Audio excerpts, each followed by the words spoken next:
ఏర్పాటు చేయడం మన మహిళల కోసం మహిళా రిజర్వేషన్ బిల్లు పార్లమెంట్లో వీగిపోయిన సందర్భంగా ఇది మహిళలకు చాలా అదొక బ్లాక్ డే అని చెప్పవచ్చండి.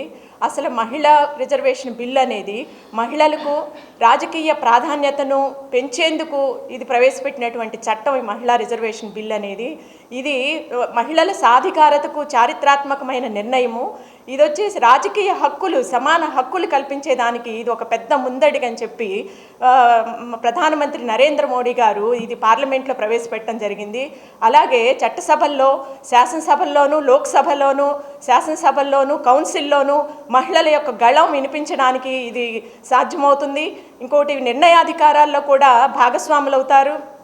అలాగే మహిళలు పరిపాలనలో ఉంటే వీరు భద్రత, ఆరోగ్యము, విద్య, కుటుంబము అనే వాటి మీద ఎక్కువ ప్రాధాన్యత ఉంటుంది.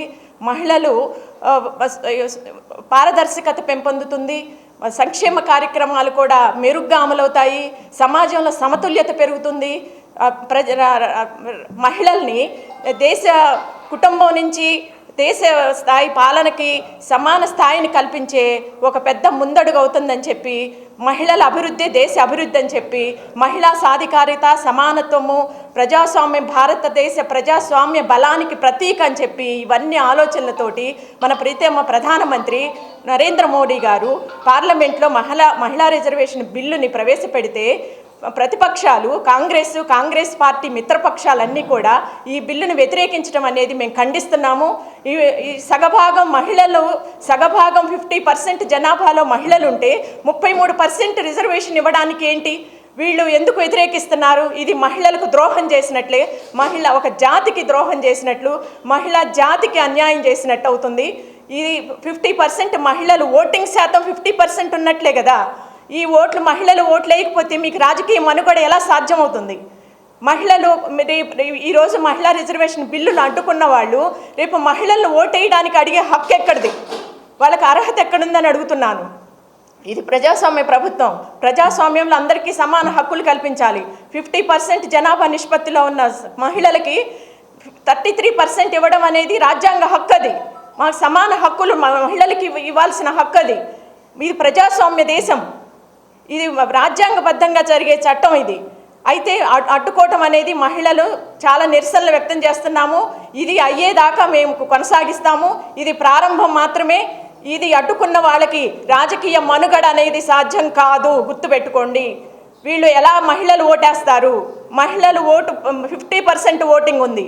ఇలా మహిళల్ని రాజకీయాల్లోకి రాకుండా, వాళ్ళకి సమాన హక్కులు లేకుండా మీరు ఎదుర్కొంటే, మీరు అడ్డుపడితే మహిళలు నీకు ఎలా ఓటేస్తారు? ఇది ప్రతి రాజకీయ పార్టీకి మహిళలుగా నేను చెప్తున్నానండి.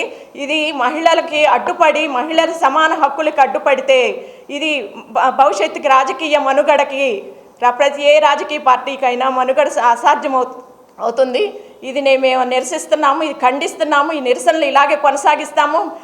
మహిళా రిజర్వేషన్ బిల్లు అయినంత వరకు మేము కొనసాగిస్తాము. ఇది ప్రారంభం మాత్రమే. ఇక ముందు మేము చూపిస్తాం. మహిళా బిల్లు అయ్యిందాకా మేము పోరాడతాము. ఇది మా హక్కు, రాజ్యాంగ హక్కు. ఇది ప్రజాస్వామ్యం, ఇది భారతదేశ ప్రజాస్వామ్యం. ఇది పెద్ద రాజ్యాంగము. ఇది మనం అనుకునేది. మన భారతదేశ రాజ్యాంగాన్ని ఎంతో గొప్పగా చెప్తాము. అలాంటిది మహిళలకి ఇంత అన్యాయం చేస్తుంటే ఇంకెక్కడ ప్రజాస్వామ్యం ఉంది? ఇంకెక్కడ రాజ్యాంగ హక్కులు ఉన్నాయి? ప్రతి కంట్రీలోనూ ఎక్కడ చూసినా మహిళలకు అన్ని రకాలుగా ప్రాధాన్యత, రాజకీయ రంగంలో కూడా వాళ్ళకి ఇచ్చిన సమాన హక్కులు ఉంటే, మన ఇంత పెద్ద 149 కోట్ల మంది భారతదేశ జనాభాలో సగం మంది మహిళలు ఉంటే వీళ్ళకి ఎందుకు ప్రాధాన్యత ఇవ్వట్లేదు? మీ రాజకీయ కుట్ర వల్ల, రాజకీయ దురుద్దేశంతో మీరు మహిళలను అడ్డుకుంటున్నారు. మహిళలకు ప్రాధాన్యత ఇవ్వట్లేదు. ఇది చాలా అన్యాయము. మహిళా జాతికి అన్యాయం చేస్తున్నారు. ఇది మేము పోరాడతాము. ఇది మేము ఆ బిల్లు పాస్ అయినంత వరకు మా నరేంద్ర మోడీ గారు మహిళల కోసం ఆయన చేస్తున్నారు. మహిళా అభివృద్ధి కోసం పనిచేస్తున్నారు. ఆయన 2047 వికసిత భారత్ లక్ష్యంగా పెట్టుకున్నారు. దానికి ఇది ప్రధాన అడుగు. మహిళలు రిజర్వేషన్ పెట్టి మహిళలు కూడా దానిలో భాగస్వాములు అవ్వాలనే ఉద్దేశంతో 2047 వికసిత భారత్ దృష్టిలో పెట్టుకొని మహిళా రిజర్వేషన్ బిల్లుని ఈరోజు ప్రవేశపెట్టడం జరిగింది.